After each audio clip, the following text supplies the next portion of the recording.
Future Foundation, a 501c3 nonprofit organization that specializes in mentoring and sports through various one-on-one programs. The acronym ABFF serves hundreds of at-risk youth throughout the Lowcountry annually. And whereas the overall goal of the author is to utilize as many resources as possible to bring awareness to the importance of you to the world. Through organizational curriculum and personal endeavors, the author strives to echo how one's actions may motivate or redirect the youth to making better calculated decisions. Now, therefore, be it resolved that I, R. Keith Summey, Mayor of the City of North Charleston, do hereby proclaim the fourth Saturday of June of each year as Be Yourself Day in the City of North Charleston and urge all citizens to participate wholeheartedly in its observance. Justin, thank you so much for your caring for the community and your fellow man. You have the ability to touch so many young people's lives, and we're proud of the fact that you have chosen to do that, to put yourself out to help other people. It's a calling that comes from the heart, but it's also, I think, a calling that comes from God. And so we greatly appreciate you wanting to make life better for all of our people in the city of North Charleston. God bless you. Present this to you and let you say a few words.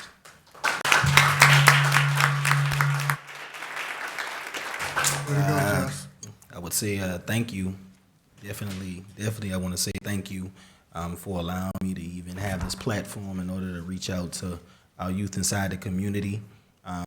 Me being one time a youth of this same community, people like yourselves, y'all just have made me the person that I have become. I'm appreciative of it, and it just means a lot to me. And it just means a lot because I came from the bottom, and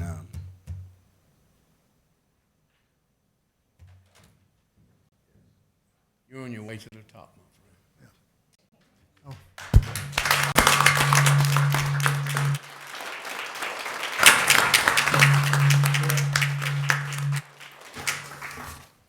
And I'm just thankful for the opportunity. And I know that I'm gonna make my city proud behind with everything that I have coming behind this, and I just thank y'all for y'all support. And that's all I gotta say. God bless you. Mr. Mayor.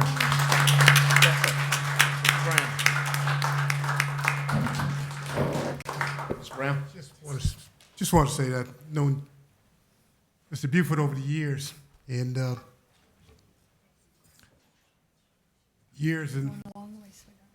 was a small kid coming up and going to Morris and stayed connected to some degree, and I appreciate what he's done. He spoke a lot, and his word come from great family, great, outstanding young man, especially for the communities. I appreciate you, Just.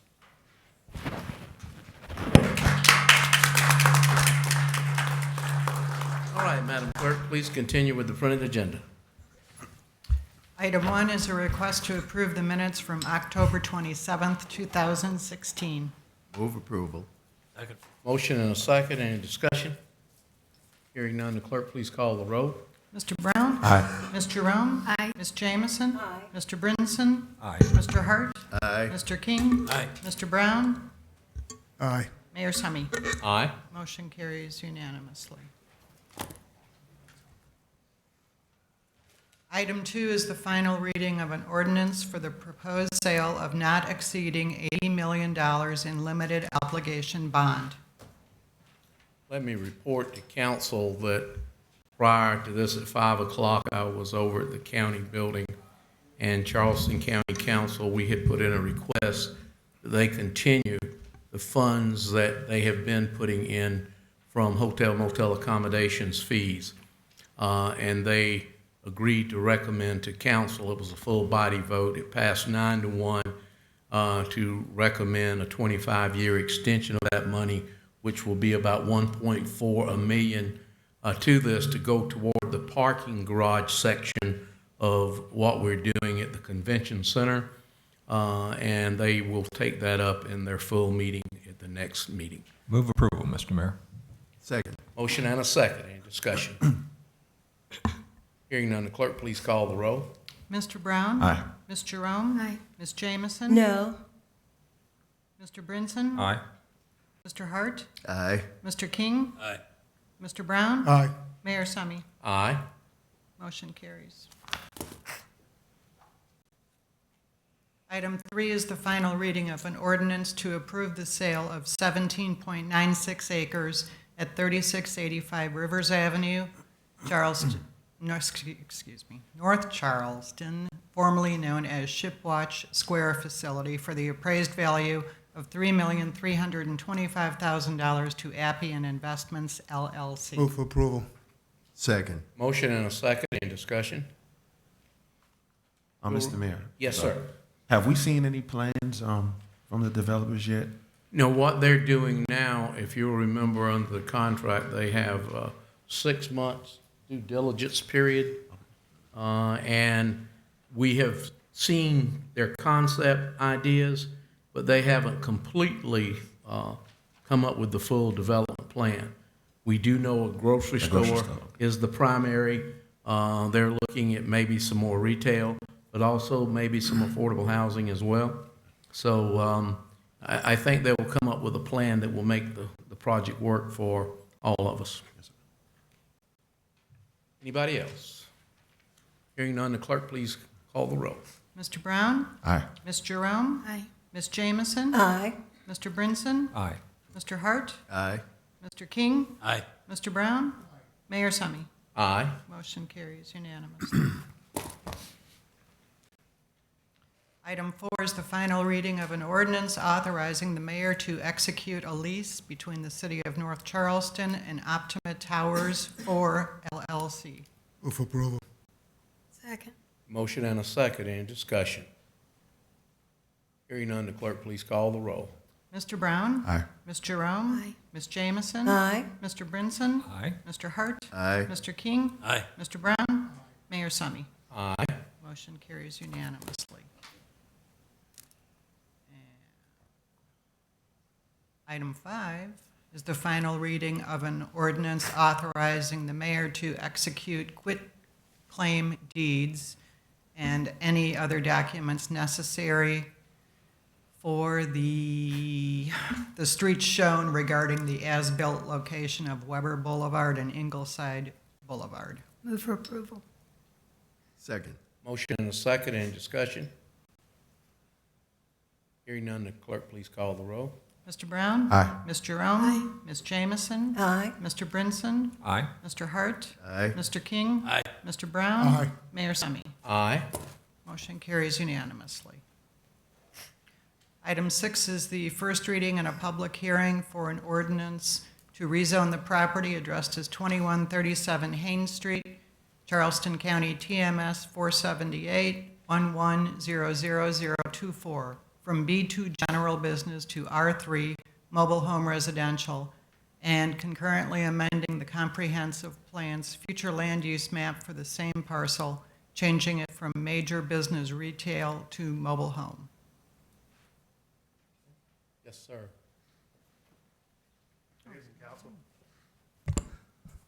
Would you please forward the slide? Introduce yourself to all the council. Yes, everyone, my name is Charles Drayton. I'm the city planner here. It's good to see everyone. Yeah, I changed.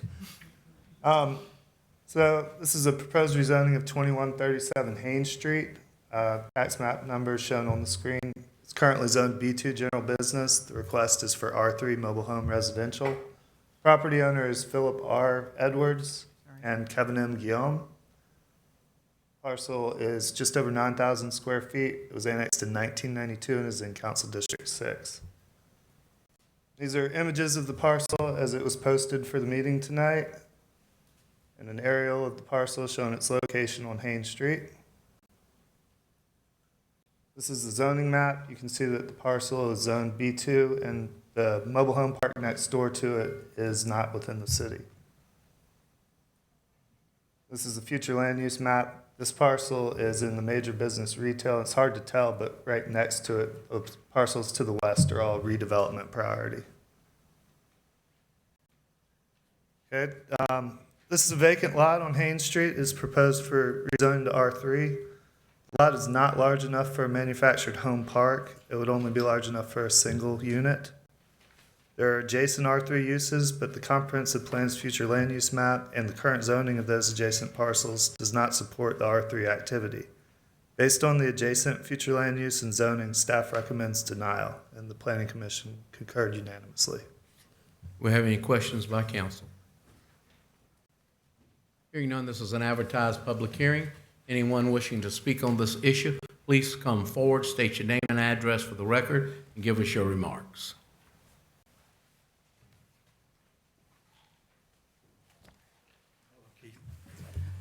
My name is Philip Edwards. I'm the landowner. My address is 2133 Jerry Way in Somerville, South Carolina.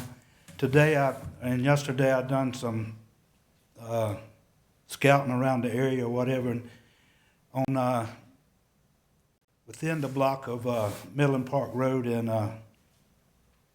Dunlap, there's over 600 mobile homes in the area. The park right behind my lot has 20 homes in it, and at the end of the street, Sherwood Mobile Home Park has 100. This rezoning, at the time I didn't live on the property, I still lived in Somerville, and I was aware of it until it was after it happened. Buck Miller, Mike Hendrick, and Burbage was the ones running this, getting it rezoned and all, and then after it all happened, I was at the property one day and they presented the paperwork and all to me, you know. I did live on the property at one time, but with the trailers in the neighborhood, you know, I need to rent the lot out to supplement my income since I retired. Okay, that's all I have to say. Thank you very much. Anyone else wishing to speak on this issue?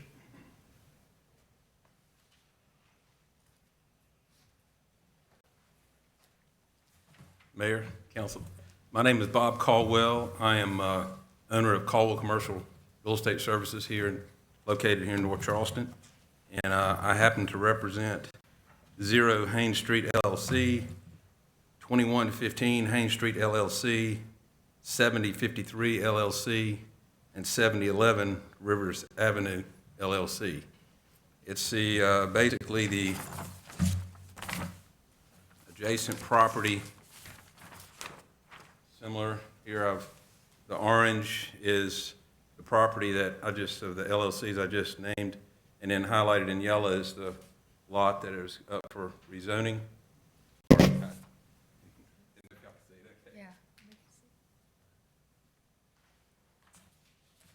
I've been involved in redeveloping that particular area for the last year.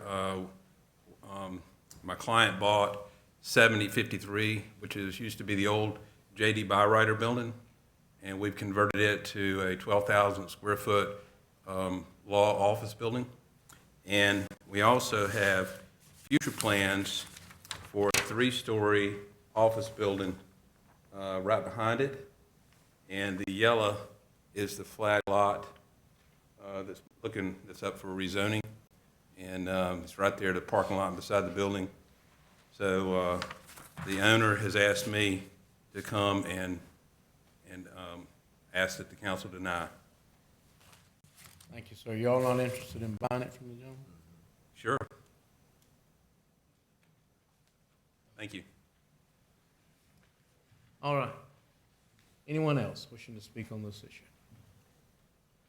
Hearing none, without objection, it is being sent to our Public Safety Committee, which meets next Tuesday? Nope, Monday, the 21st. Monday, the 21st. At 5 because o'clock. of the holiday situations that are coming up. At 5 o'clock. Thank you. Item 7 is the first reading and a public hearing for an ordinance rezoning the property addressed as 1025 Empire Avenue, Charleston County, TMS 471-1600, Lot 7, from B2 General Business to M1 Light Industrial, and concurrently amending the comprehensive plan future land use map for the same parcel, changing it from major business retail to light industrial. Welcome back. As Madam Clerk said, this is a proposed rezoning at 1025 Empire Avenue. It's currently zoned B2 General Business, is proposed to zone to M1 Light Industrial. Property owner is 4821 Virginia Avenue, LLC. The applicant is also the owner, and they're represented by Will Rogan from Cypress Engineering. This property is just over 5,200 square feet, and it was incorporated as part of the original city and is in Council District 8. These are photos of the property as it was taken for tonight's meeting, and an aerial showing the property's location between Stones Alley and Empire Avenue. Those parcels on the south end of this slide are the north side of East Montague. Zoning on the property is B2, and to the east is a M1 property. This is the future land use map, shows this, and most of the parcels are designated for major business retail.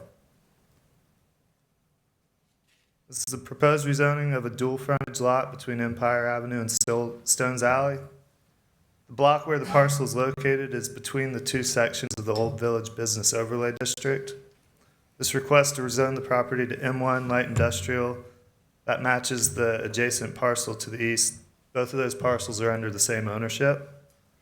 Future land use of the parcel is major business retail, which would support the current B2 zoning and require an amendment to light industrial to support this rezoning. Property does not meet the dimensional standards of M1 zoning, so staff is proposing an approval of the rezoning contingent on the owner abandoning the property line between this property and the adjacent M1 zone parcel. The Planning Commission will take this matter up at their meeting on Monday, November 14th. Any questions by council? Hearing none, this is an advertised public hearing. Anyone wishing to speak on this issue, please come forward, state your name and address for the record, give us your remarks. Anyone wishing to speak on this issue? My name is Gail Frampton, and I live at 1151 Sherwood Street in the Park Circle area of North Charleston. This is my 19th year as president of Northeast Park Circle Civic Club. This B2 property, 1025 Empire Street, falls within the boundaries of our Northeast Park Circle Neighborhood Council. This was taken up last year, November the 9th, 2015. They came before the Planning Commission. There was opposition at that time to it, and they pulled the application, I believe, because here it is again. This B2 property at 1025 Empire Street serves as a buffer between the M1 property fronting on Virginia Avenue and a restaurant called Lola at the corner of O'Hare and Empire Street. And let me just say, the young man at last year's meeting said, I didn't know this till 2 weeks ago, and I have put everything I have in the world into this restaurant. There are many restaurants, and this particular restaurant has outside dining, as does several other restaurants across the one-lane Stones Alley. They front on East Montague but have outside dining in the back of the restaurants, which are located at the side of the B2 property. This is also an area where the streets are blocked off, and they sometimes have community events and festivals as allowed under the B2 zoning. It's an excellent place for that and gets the festivities off of the main street so that the merchants can carry on their business while the event is going on. The property now designated M1 has uses that could produce airborne contaminant pollution and cause damage to patrons dining or recreating outside. If the M1 property is sold, any zoning change would go with the sale and would negatively impact the businesses in this location, the old historic part of North Charleston, which has shown such a vast improvement and people just love it there. There are 21 food establishments from Virginia Avenue to Sproul Avenue. These include 16 restaurants serving on sidewalks or on their properties in this old historic business district of North Charleston. We are asking that you keep the B2 property on this application as B2 because of the very negative impact a change would have on our local businesses and our historic Old North Charleston community. Thank you. Thank you, ma'am. Anyone else wishing to speak on this issue?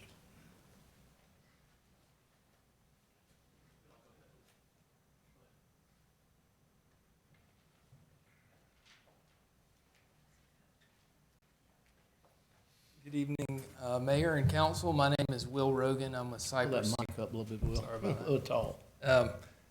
Good evening. My name is Will Rogan. I'm with Cypress Engineering. My address is 205 High Grove Road up in Somerville. I'm here on behalf of the owner of 4821 Virginia Avenue, who owns this property, as well as Charles mentioned, the property to the east, which is currently zoned light industrial. The property to the east, as Charles had mentioned, the subject property does not meet either of the dimensional standards of the B2 zoning as well as the M1, and the owner is fully on board with the contingent approval suggestion of combining the properties. Currently, the property to the east that is light industrial is leased to Southland Landscape Services, who does work for the city of North Charleston in various areas. And like I mentioned, we're on board with combining those properties. They've done several things since in the last year or so that Southland has come on board to lease the property. They've done several improvements to the property, try to make it nice, and help with the surrounding area. Also, something to note is above Empire Avenue, directly across the street, is also a light industrial use as well. So thank you for your consideration. Thank you, sir.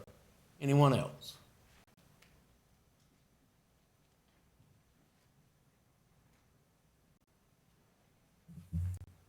Shorter. Stephen Kennedy, 1182 Braddock Avenue.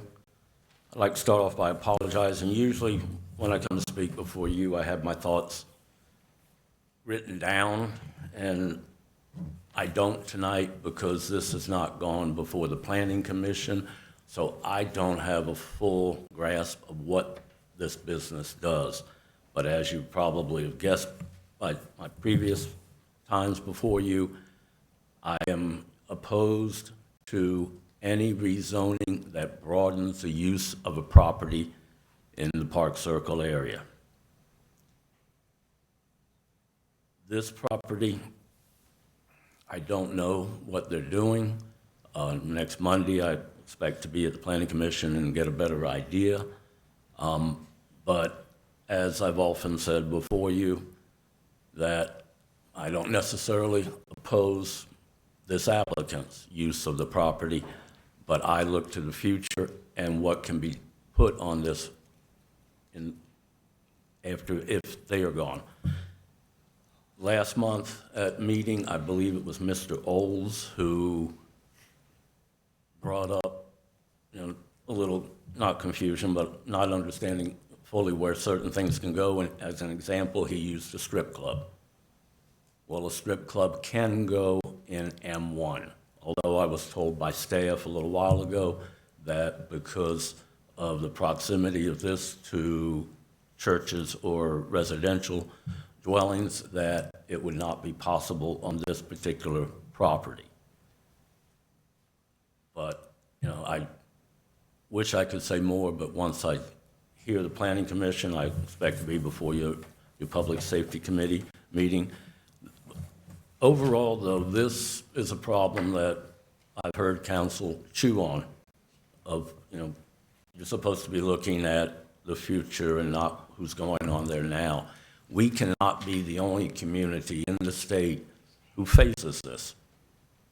If staff, if the legal department, zoning, could work with other towns, work through possibly the state municipality association, and put some pressure on getting people in Columbia to give us some wording that would allow, you know, a little less opposition when something like this comes up. I don't, you know, I don't have the law degree, I don't have the background, but, you know, there's got to be some answers out there, so we don't have to keep coming back and harping for every little rezoning request. Like the brewery last month, I don't oppose them. It's what could come after them. Thank you. And I'm sorry, one other apology. Charles did not tell me that I was supposed to shave and get a haircut. But I'll try and get that before next meeting. He's ragging Charles because Charles has shaved and gotten a haircut. Mr. Mayor, Yes, sir. just curious, is there a sequencing protocol? I mean, we're taking this up, public hearing before the planning commission. No, because as long as they still get in before them, before it comes to our committee. Has to go to them first. Thanks, sir.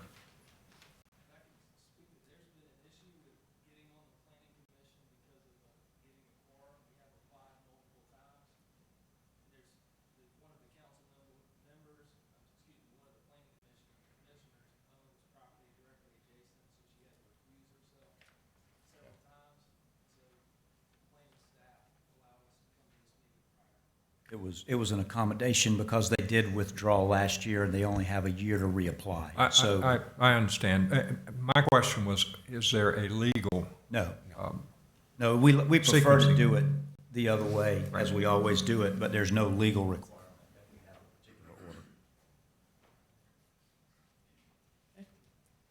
Without objection, this is sent to the Public Safety Committee, which meets Monday, 21st. 21st at 5.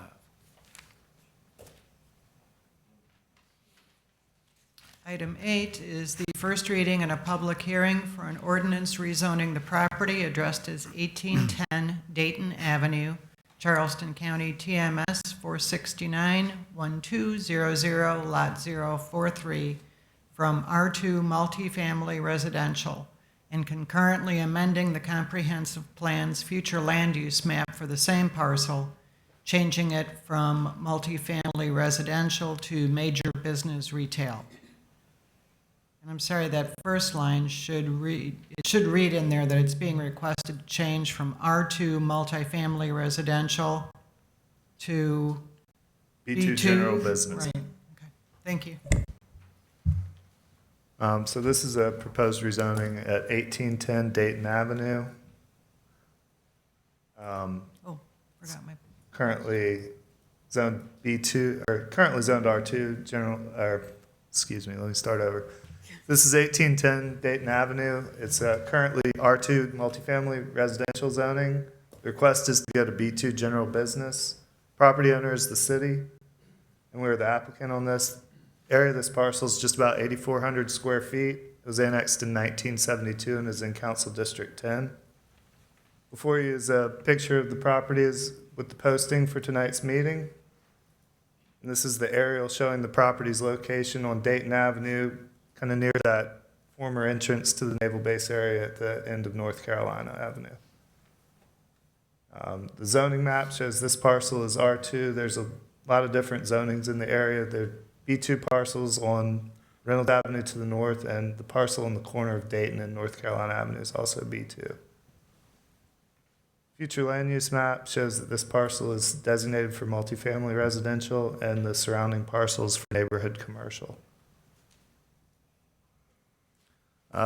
This is a request to rezone a city-owned property whose sale has been approved by the council on September 22nd. Future land use of the property would require an amendment to major business retail in order to support this rezoning. Based on the property's size, staff recommends an approval that would be contingent on this property being combined with one of the adjacent B2 zoned properties. The Planning Commission has concurred unanimously. Any questions by council? This is an advertised public hearing. Anyone wishing to speak on this issue, please come forward, state your name and address for the record, give us your remarks. Anyone wishing to speak on this issue? I have a question on this. Yes, sir. The North Carolina Avenues, South Carolina Public Railroads, if they agreed to buy any more of that property along the North Carolina Avenue, they only bought 100 feet, which is not adequate, and we want them to go all the way out to North Carolina Avenue, and has any movement been made to do that? Mr. Brown? Yeah, Mr. King, there's 3 years that they have. They'll be moving forward. If those owners within that property would like to sell, to move out to North Carolina, they'll be looking at it in 3 years. Who's going to be looking at it? Public rails. You mean after the terminal opens up? I don't think the terminals will be open Yeah. until, Well, 2019. yeah. So, yeah. So it looked like That's right. it's. I just think, Mayor, that it's going to be a problem for them, and that noise factor is going to be right on top of their houses down there, and it's not going to be a good scenario for North Charleston. Well, they've been working with that neighborhood very closely. Public Rails has, so. My plan, I would love to see it go all the way to Sproul, but didn't come about. Okay, no one speaking without objection is referred to Public Safety, which meets Monday, the 21st at 5 p.m. Item 9 is the first reading and a public hearing for an ordinance rezoning the properties addressed as 5460 Woodbine Avenue and 5455 Rivers Avenue, Charleston County TMS numbers 47207, lots 48 and 49, from B2 General Business to M1 Light Industrial, and concurrently amending the comprehensive plan future land use map for the same parcels, changing them from major business retail to light industrial. All right, this is, again, the proposed rezoning of properties addressed as 5460 Woodbine Avenue and 5455 Rivers Avenue. These parcels are currently zoned B2 General Business and requested for M1 Light Industrial zoning. Property owners of these parcels are Parks Auto Parts LLC and Parks Real Properties LLC number 16, respectively. The applicant for this is Kenneth Parks. The area of these properties is, one of these is just under 10,000 square feet, the other is just over 25,000 square feet. They're both part of the original city and are in Council District 6. And here are images of the parcels with the postings for tonight's meeting, and an aerial showing this property location between Rivers Avenue and Woodbine. The zoning map shows that these parcels are zoned B2, and just to the south, there's M1 zoning, and across Woodbine Avenue, there's also M1 zoning. The future land use map shows much the same major business retail for the future land use on these parcels, and light industrial future land uses to the south and to the west. These properties are located just north of I-26 with frontage on both Woodbine and Rivers Avenues. Properties are proposed for M1 zoning, but only one of the two meets the M1 dimensional standards. Therefore, combining the parcels would be necessary in order to complete this rezoning. There's adjacent M1 property to the south.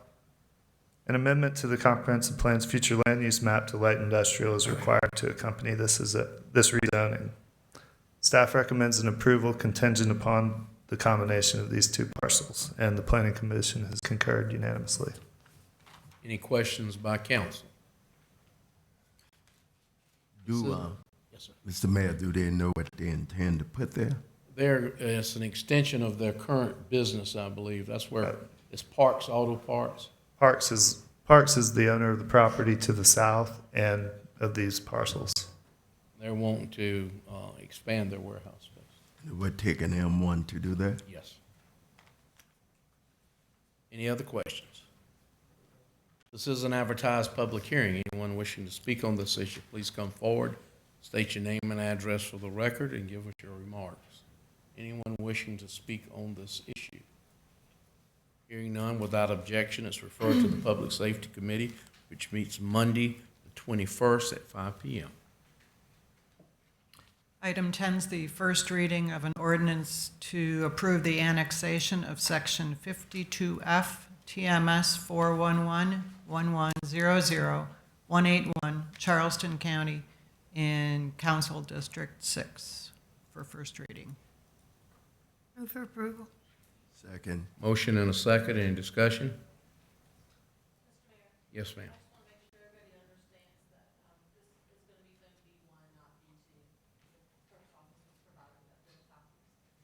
I got the corrected one in there. Okay, very good. Clerk, please call the roll. For first reading, Mr. Brown? Aye. Ms. Jerome? Aye. Ms. Jamison? Aye. Mr. Brinson? Aye. Mr. Hart? Aye. Mr. King? Aye. Mr. Brown? Aye. Mayor Sunny. Aye. Motion carries unanimously.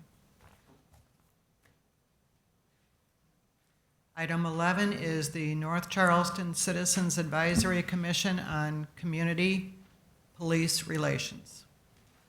Have a motion? Move for approval. Second? Second. Motion and a second. Discussion? Mayor, Yes, sir. I had after the public hearing, I had a couple of questions on it. Those questions that have been resolved. In my mind, people have explained it to me in some detail, and the attorney did, and so I'm satisfied with what's in the document now. Very good. Thank you. Mr. Mayor, Yes, ma'am. one change I would like to see, I talked to legal earlier, the Public Safety Academy that we require them to attend. I think we need to make that to where just the police department and the inner workings of the government and council and their roles and duties is a special academy for them, because they don't need to know the inner workings of all the other departments that's in the current academy that they attend. We can establish that. Absolutely. And I'd like to see us review it in a year. Absolutely. Any other questions? Yes. Yes. I'm sorry. Yes, sir. Yes, ma'am. Mr. Mayor, I also attended a public meeting on last Thursday, and I think that we failed to fully explain what this immediate process was all about. And listening to the explanations given, it sounded like we had already selected the people who were going to participate, and I thought that was really unfair to this body. I would really go forward in approving this and with more explanation given to the public. I think we lost our sense of being at that meeting because the facilitator really had a difficult time in expressing what this is all about. And I was a little bit taken aback by that. Yes, ma'am, and he was from the Department of Justice. Yes, sir. And we have no control over that. Yes, sir. Mr. Mayor, may I ask Mr. King? Mr. King, you're chairman of our Public Safety Committee, and you were at this meeting. Were there, and of course you've been right there as the various drafts have evolved. What were the issues at this last public meeting? One of the issues was when after council, it goes through the system for council's approval. What happens to it at that point if council doesn't approve it? Is there any? And the legal people tell us that's the end of it. The council has the final say so. That was one of the items, and there was a couple other ones I remember that they talked about. But the police department was to talk to the legal people about it, which I assume they did on the other ones. I was there. Okay, Mr. Brown? Yes, sir. I went to the first two meetings that we had at Alfred Williams Community Center, as well as Cathedral of Praise. And of course, you guys know some of the challenges I brought back, one being convicted felons not being able to be a part. So based on what I had heard from the first two meetings, I was comfortable with the document until going to the last meeting at the Royal Missionary Baptist Church and hearing some of the other concerns, just as Mr. King just said, council having the last say. And I think one thing you always say to us is, even when we're building buildings, we want to build things that last and are not just temporary. And I think this document could probably use a little more tweaking, because we want it to be transparent, but it's actually for the public. It's not necessarily just a dictatorship, from our side. We actually want the public. We wanted them to be engaged and involved and have a say-so in what actually goes into the document. So there were a couple of lawyers at this last meeting that brought up a few concerns, and they actually made sense to me. So I would recommend that we would at least give it one more shot before we actually approve this. Mr. Hare? Mr. Brown, could you tell me some examples of things that you heard that you would like to consider and talk about? I mean, I think we should, we've obviously aired this thing quite a bit. Well, so I think if there were some things that were brought up, let's talk about them. I think different people were at different meetings. Some people were at all three of the meetings, but there were a few faces I saw at this last meeting that weren't at the prior two meetings. And one of the arguments were, if council has the last say-so, which of course, we were elected to have some type of responsibility. It's like, what's actually the whole point of the Citizens Review Board? Because if we have all of the say-so and what's actually happening with this actual board, then what responsibility do they actually have? Or why are we even creating it? Because we don't necessarily need it if we could just bring whatever back to council and make whatever decision that needs to be made. I'm not sure that I exactly understand, but let me take a shot at this.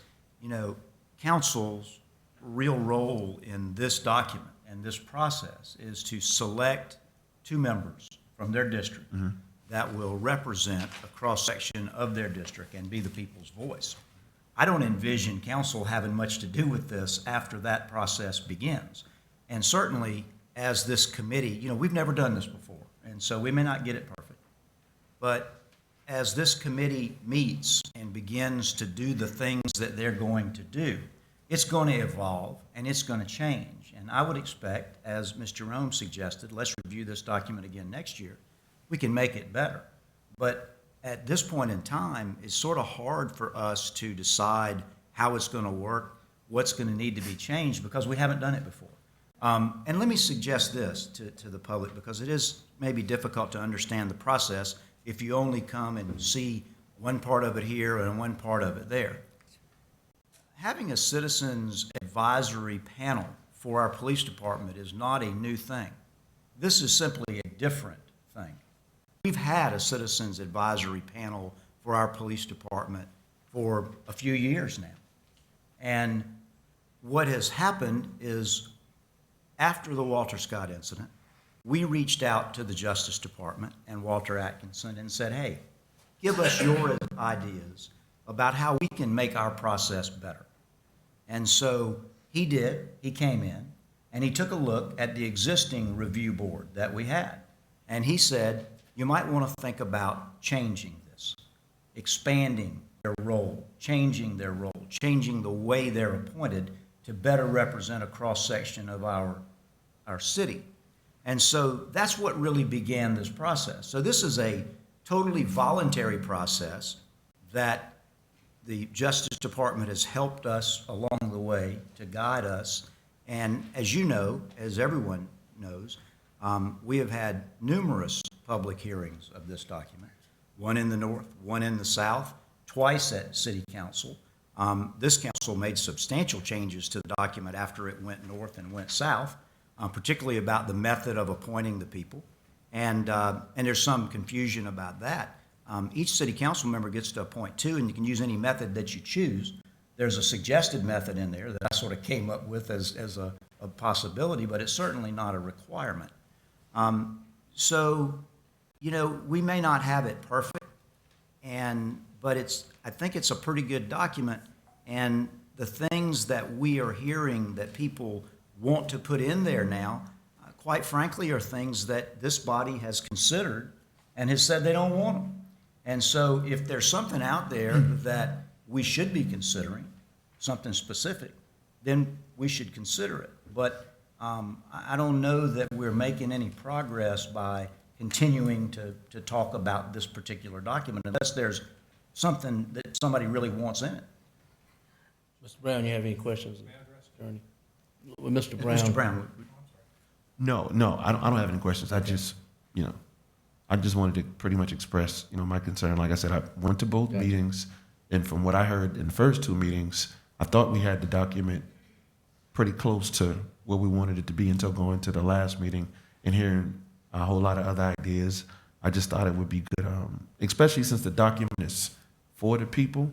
We don't want to feel like it's something we're kind of forcing down their throats if it's not necessarily what they want. Because to me, we're going to be back in the same situation we were in, trying to create. So, but I do understand what you're saying about going back and forth. So you're saying this document could be modified and it could be changed. How often? Sure. This is, another thing that's important is this document is a guide to begin a process that we already had. It changes it a little bit, and it's some suggestions. But it's not going to be passed by an ordinance. It's not required. Y'all don't have to do this at all. This is something that the council decided a year or so ago that they thought would be a good idea to explore. And so, again, I don't expect it to be perfect. We've never done this before. But I am curious about, when I hear people say there were ideas suggested that we ought to consider, I think we ought to consider them if we haven't already. I personally have not heard anything from any public meeting that has been said that we haven't considered. I heard some things that we didn't put in that some folks still want in. Spencer had a list of a couple of things that, and I'm not sure if he presented them to you. He did not. Is Spencer here? Chief, do you know what Spencer had? The same list that y'all reviewed, the same bullets that came from the meetings, is what I believe he's talking about. Then those were no new comments that I heard from the latest one at Royal. They were some of the things. For instance, I'll give you an example. There was a desire for subpoena power. No, that wasn't one of mine. And Spencer wrote them down, but I can't recall exactly what they were, but they were at the end of the meeting. Mr. King can recall when the lady who stood up, who was the lawyer, was talking about different things. Well, I haven't. Is it possible that we could tell you some of those specific? No, Madam Webb, this is not a public hearing venue. I hadn't seen them, Mr. Brown. So Well, but not the subpoena powers. There were some other ideas that Spencer wrote down that were not bullets from what we'd seen prior, and he had them. And the conversation was that he would take those things back, and that there would be discussion. But We knew about the subpoena powers. Yes, sir. And we knew there were questions about if it came back to council and council didn't approve it, recommendation, what recourse there was, and there is none. Yes, sir. It's just like the planning commission. The planning commission hears what is there, then sends their recommendation to this body, and this body makes the final decision, because that's what we're elected to do. And that was the two questions that I was led to believe was the primary question. And Mr. Mayor? Yes, ma'am. As I said earlier, I think that the questions that I heard just didn't get answered properly. I think that people went away from that meeting thinking, well, you know, as a city, we don't care, but that's not it at all, in my opinion. I think that we've got to put something in place that would solidify what we're trying to do. And what we're trying to do is to formulate the Citizens Advisory Council. We're trying to formulate that. And when that council meets, the people that are nominated or selected, when they meet, they will come up with their objectives and things that they need to do to make this a Citizen Advisory Council. And I hope you can correct me if I'm not stating this properly. A couple of things I heard, Mr. Brown, at the Royal meeting, and maybe these are two of them, and since Spencer's not here to help us. One was, I heard some folks say that they wanted this advisory council to have a say-so in hiring and discipline. Is that some of the things that you had heard? No, that's not one of the things. Okay. I don't know. That I'm referring to. I've heard that before, but I've heard that at another meeting as well. But Mr. Brinson?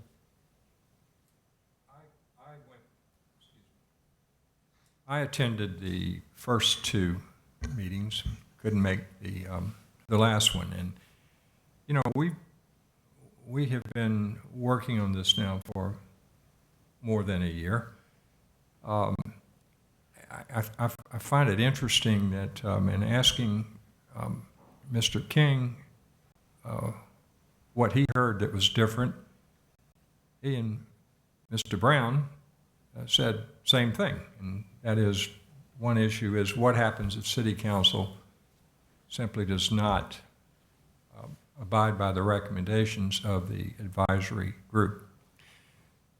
Brady, is there a legal concept under which there could be any additional recourse after decisions by this council? And I think in posing that question, I recognize what Ms. Jameson is saying, and that is maybe we need to be explaining this more because as we've gone through this, I have come to understand there are a lot of constraints over what we can do and what we can't do. So question number one is, can you identify a legal construct that would create recourse beyond a decision by this council? Well, maybe everybody won't like this answer, but frankly, when we talk about the decision, I don't know what decision we're talking about. If you look at the very last paragraph about the procedures of the commission, what is envisioned here is, let's take an internal affairs incident, and it gets reported one way or another to this Citizens Advisory Commission. The way the process is designed is the liaison from internal affairs would go to this committee, and they would share the information of the investigation with that committee. The committee would review it, they would hear it, and then they would make suggestions or recommendations to that liaison. If they didn't like the way the matter was handled, disciplinary-wise, then they could ask the chief to review it. And the chief would review it, and the chief is required by this document to provide his decision in writing to the board. The review from there is to forward the decision of the chief of the police, if they're not satisfied with it, to the mayor. And frankly, council members are not involved in disciplinary action of our employees. Y'all are policymakers, which is what this is a policy. It is his job to determine whether an employee needs to be disciplined, fired, hired, everything else. The buck stops right there, and that's the way the document is drafted. And so I hope that clarifies everything. Everybody may not like that, but council is a policy-making board and not a employee managing board. Well, so the chief executive is in functional control of the police department. Absolutely. Without constraint. Only the law. Even with our employees now, if an employee is punished or misconduct or anything. And it affects any money they would lose from either suspension, time off without pay, any of that stuff. They can appeal that to a group of other employees that has been created, and it was created after I became mayor. There was no hearing process. Then that group of employees will make a recommendation to either support what was done by the department head or to recommend a reversal of that. And from there, it comes to me to make the final decision. And I can tell you 95% of the times, if the employees can be convinced that it was inappropriate punishment, then I'm going to go with the employees. Because they're the peers of these folks that are working. This is not really any different in that at the end of the day, we have to make the final decision. Because in that final decision, liability-wise, we are held accountable on our actions. So it's the way that we look at it. It's our responsibility. This is a policy that we're trying to establish. I get one appointment. Council gets 2 each.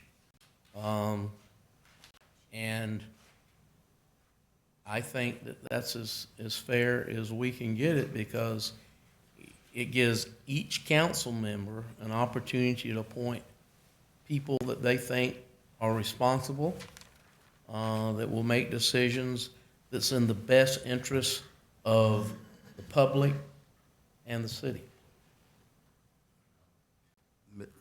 Yes, sir. Yeah, Mr. Mayor, as we go through this document during the year, there can be some inclusion or exclusion, a modification of the document as we look at it as a workable document. I would think at the end of a year, we should do an internal review,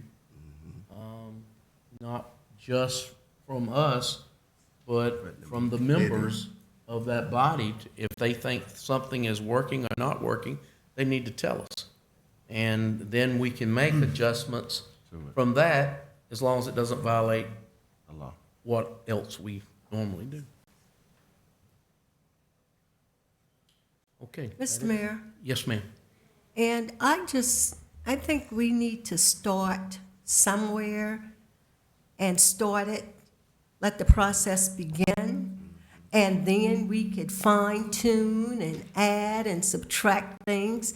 If the citizens are willing to work with the city and the city is willing to work with the citizens, I can't see anything but positive coming out of this document.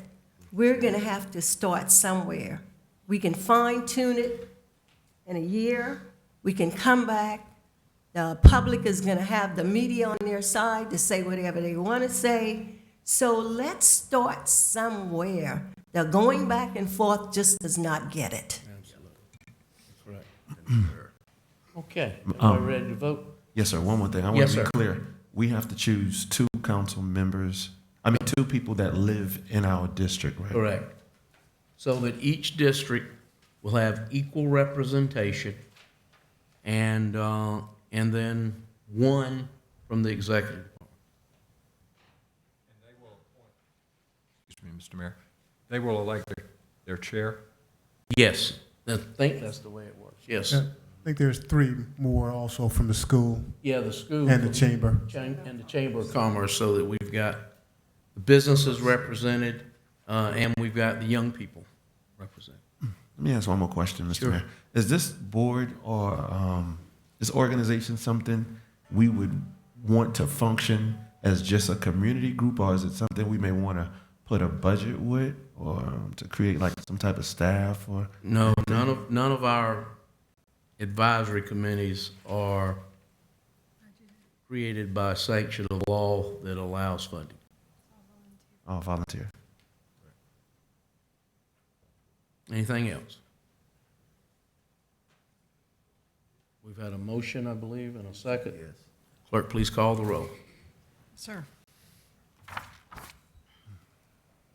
Mr. Brown? Aye. Ms. Jerome? Aye. Ms. Jamison? Aye. Mr. Brinson? Aye. Mr. Hart? Aye. Mr. King? Aye. Mr. Brown? Aye. Mayor Summy? Aye.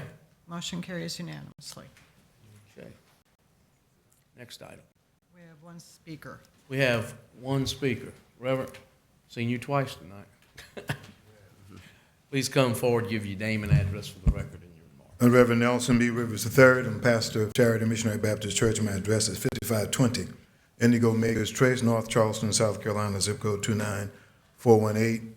And I rise because I did not have a chance to speak to you other than the two meetings. Councilmember Brown, Mike Brown, talked about the two. I went to the first meeting at Alfred Williams, and I went to the last one at Royal. But I need to let the members of the council know that the very first meeting of the group that was supposed to help the city put this together, I attended. We had friction at that meeting and every meeting I attended after that. At that meeting, the problem was, of course, the mayor left before many of us got there, and that was an issue. And then there was no appetite for the city for an advisory commission.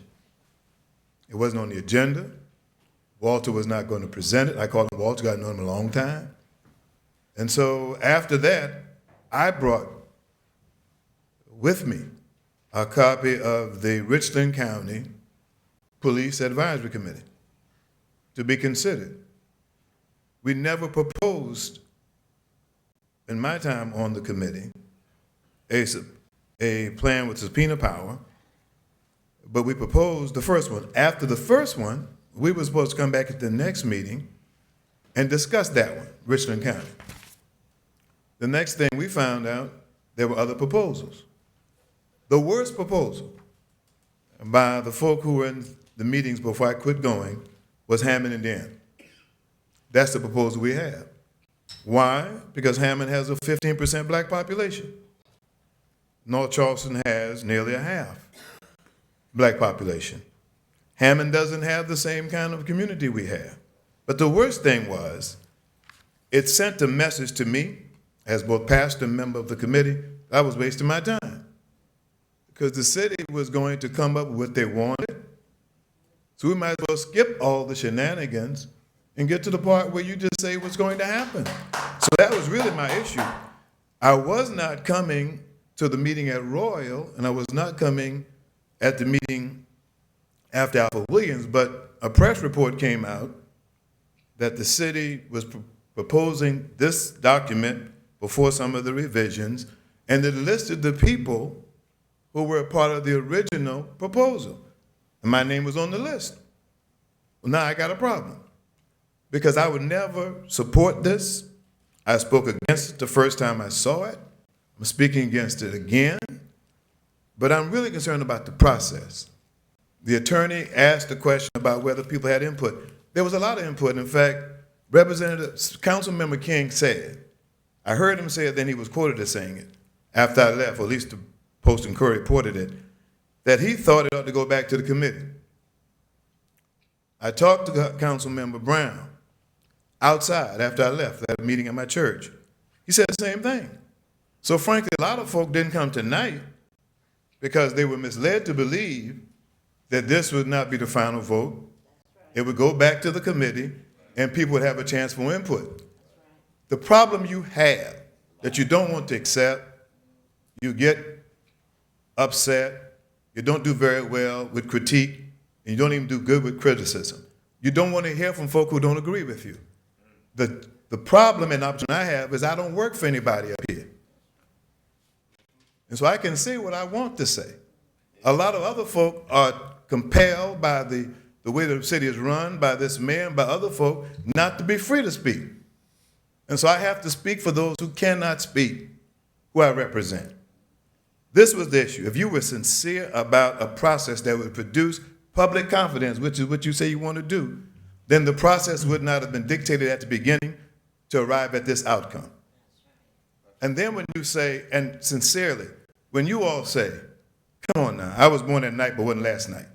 When you tell me that you're going to appoint the people who serve on the commission, and you think they're going to have any latitude to be honest and frank and hold your feet to the fire? No, because if I don't, the next time I'm not on the commission.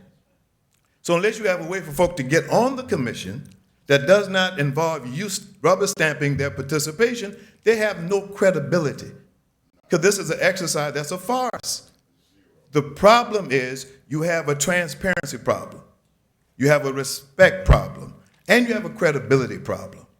What has happened in the trial up to this point pointed out so many things that the city said one way, it turns out it was a different way. Well, people are listening and they hear that. The reason so many people came to Royal and there was so much anger is because of the disrespect of the process. That disrespect continues tonight because you have said you're going to move forward no matter what. For anyone to say you didn't have good, solid ideas and recommendations in the anger that was expressed at Royal is a disservice to what happened. Because what you're really saying to the people, no need to come to meetings. Don't tell us how you feel. We know best. We will do what we want to do, and then we'll advise you as we go along. You don't have to like it, but that's how people feel about it. That's how I feel about it. I came because, one, I wanted to tell you how it started, that you even discussed this process with a commission because I presented at the first or the second meeting the Richland County Advisory Commission that I got from Sheriff Lott. The second thing was, how long would this process last to make sure that the citizens of North Charleston had worthy or reputable input? Didn't happen. Then we had suspicions about Mr. Atkinson's close relationship with the city because he was not an honest broker. And we said that he was not an honest broker. Pastor, and then in all due respect, you had a 3-minute I didn't know. timeline. No, if I knew, I'd give a Baptist message. But anyway, I know. So let me be done with this. You have a transparency problem, a confidence problem. The process cannot end right because it didn't start right. Thank you, sir. Thank you for your comments. All right, that's nothing else to come before the body. Meeting's adjourned.